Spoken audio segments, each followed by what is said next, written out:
કોઈ સાધુ એવા છે જેમનો એક હાથ વર્ષોથી ઉપર છે, કોઈ સાધુ એવા છે કે બાવળો અને કાંટાઓ ઉપર સૂવે છે, કોઈ સાધુ એવા બી છે ક્યારેય સૂતા જ નથી. આવા પ્રકારની તપસ્યાઓ એ વર્ષો સુધી કરતા હોય છે. હવે તમે સિદ્ધિની વાત કરી.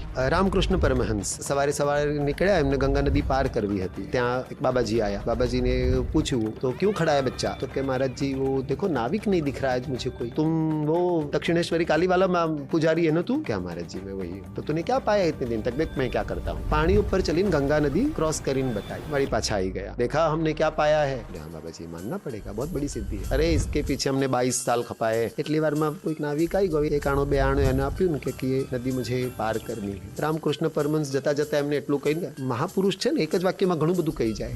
22 साल खर्च करने की जरूरत नहीं थी इतनी सी के लिए, एक आने में काम हो जाता.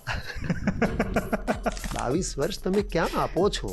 શેની પાછળ આપો છો? થોડો તો વિચાર કરો. નદી ક્રોસ કરવા માટે બ્રિજ છે, નાવ છે, એટલા સિદ્ધિઓ ના બધું ક્યાંક ને ક્યાંક મોહમય વસ્તુ છે. એમાં રોકાવાય નહીં, આગળનો પ્રવાસ અટકી જાય.